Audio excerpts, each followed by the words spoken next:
কি সমস্যা হচ্ছে? ওই গলা খুসখুস, তারপরে কাশতে কাশতে আমরা বমি ভাবটা চলে আসছে, পায়খানাটা ক্লিয়ার হচ্ছে না, আর গরম মধ্যে তো অসহ্য লাগে প্রচুর। মেন সমস্যা হচ্ছে কাশি হচ্ছে, তাই তো? Tickling cough is there, acute tickling cough which comes after taking allopathic drug paracetamol for fever. জ্বর হয়েছিল 7 তারিখে, মানে রবিবার 7 তারিখে জ্বর হওয়ার জন্যে প্যারাসিটামল নেওয়া হয়েছে, জ্বর কমে গেছে, জ্বরের পর থেকে কাশি শুরু। তো অহরহ এই ধরনের কেস দেখে যাচ্ছি। যে সমস্ত পেশেন্টরা বা যারা জ্বর হলেই কোথায় কোথায় প্যারাসিটামল খেয়ে নেন, তাদের জন্য এই ভিডিওটা স্পেশালি। সেই সমস্ত সাধারণ মানুষদের জন্য যারা কোথায় কোথায় বাচ্চাদের, বড়দের বা নিজেরাও প্যারাসিটামল খেয়ে বসেন জ্বর হলে, এটা করবেন না। আপনার যদি অ্যালোপ্যাথিক ওষুধ খাওয়ার থাকে, definitely you can take it, but with the advice of the allopathic physician. Allopathic ফিজিশিয়ানের প্রেসক্রিপশন মতো আপনি খান, নো প্রবলেম। বাট কখনোই জ্বর হলো আর বাড়িতে কিনে এনে, মানে ফার্মেসি থেকে কিনে এনে আমি খেয়ে নেবো ওষুধের প্যারাসিটামল, বা বাড়িতে একটা রাখা আছে প্যারাসিটামল খেয়ে নেবো, this should not be done. This is very bad thing.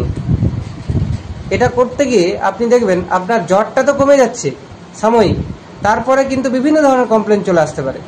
যেমন আপনার জ্বরের পর যে স্বাভাবিক সুস্থতা আসার কথা, সেটা আসবে না, খিদে থাকবে না দীর্ঘদিন, আপনি জেনারেল হেলথ ফিরে পাবেন না, ঘুম ঠিকঠাক আসবে না আপনার, অথবা এই ধরনের টিকলিং কাফ স্টার্ট হয়ে যাবে, কাশি। এটা জ্বর ছিল পেশেন্টের, অ্যালোপ্যাথিক ওষুধ খাওয়ার পর জ্বরটা কমে গেল, বা এই ধরনের টিকলিং কাফ শুরু হয়ে যাবে। তো আলটিমেটলি আপনাকে সেই অ্যালোপ্যাথিক বা হোমিওপ্যাথিক ডক্টরের কাছে যেতেই হবে, লাস্টলি আপনাকে যেতেই হবে, আলটিমেটলি আপনাকে যেতেই হবে। তাহলে যেতেই যখন হবে, প্যারাসিটামল খাওয়ার পর পুরোপুরি আপনি যখন সুস্থতাই পাবেন না, তখন আপনার করা কি উচিত? তখন আপনার ডাক্তারের কাছে গিয়ে ট্রিটমেন্টটাই করানো ভালো একটা কাজ বলে আমি মনে করি, ভালো কাজ হবে বলে আমি মনে করি। তো যারা কোথায় কোথায় প্যারাসিটামল খেয়ে নেন জ্বর হলেই, তাদের উদ্দেশ্যে এই ভিডিও। প্যারাসিটামল কিনে খাবেন না, because fever itself is not a disease. Fever is just a symptom, fever is just a symptom or sign.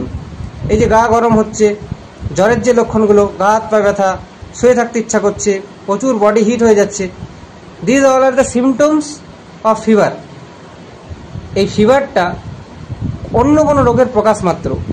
অতিরিক্ত পরিশ্রম করলে জ্বর আসতে পারে, কোথাও ফোড়া হলো তার ফলে জ্বর আসতে পারে, ইন্টারনাল কোনো অর্গ্যানসের কোনো ইনফেকশন হয়েছে তার ফলে জ্বর আসতে পারে, বৃষ্টিতে ভেজার ফলে জ্বর আসতে পারে। তো ফিভার আসার পিছনে অনেক কারণ থাকতে পারে। সেই ফিভারটা কেন হয়েছে, সেই কারণের উপর ট্রিটমেন্ট হবে।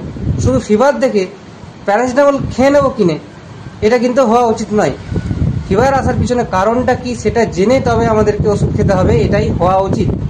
আর হোমিওপ্যাথি এইভাবেই ট্রিটমেন্ট করে। আমি এখন হোমিওপ্যাথির কথা বলবো।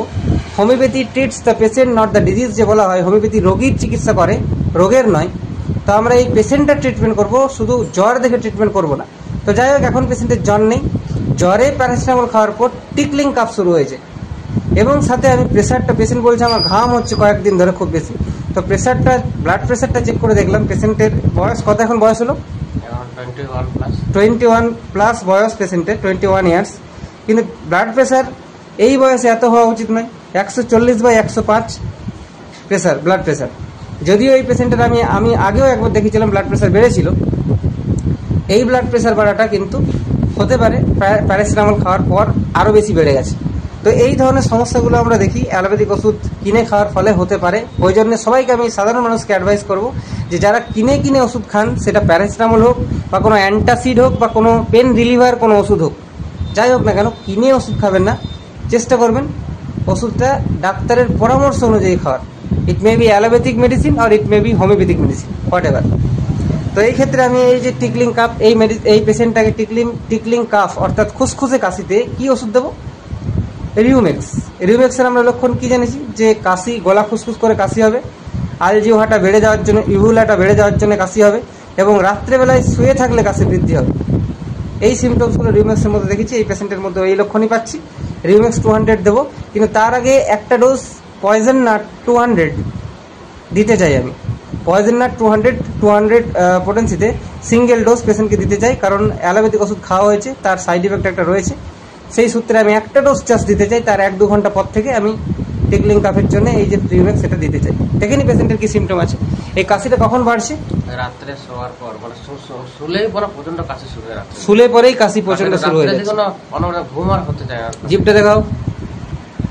তো জিভটার মধ্যে হালকা ড্রাইনেস ভাব আছে, একটু ট্রিমার আছে, মানে হালকা ড্রাইনেস ভাব। উপর পিছন দিকটাতে দেখা যাচ্ছে হোয়াইটিস কোটিং আছে, মাইল্ড ট্রিমার ইজ দেয়ার,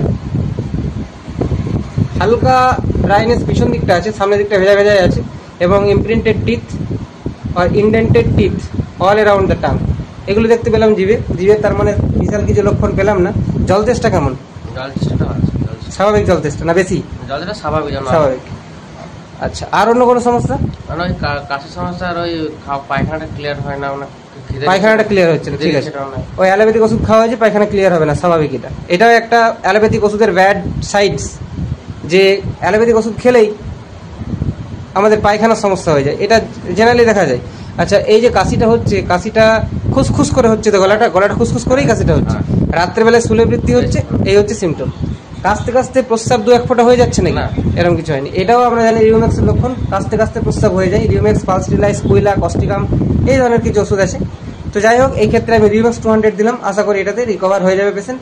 যদি পেশেন্ট আসে, ফলো আপ অবশ্যই দেওয়ার চেষ্টা করবো। Thank you.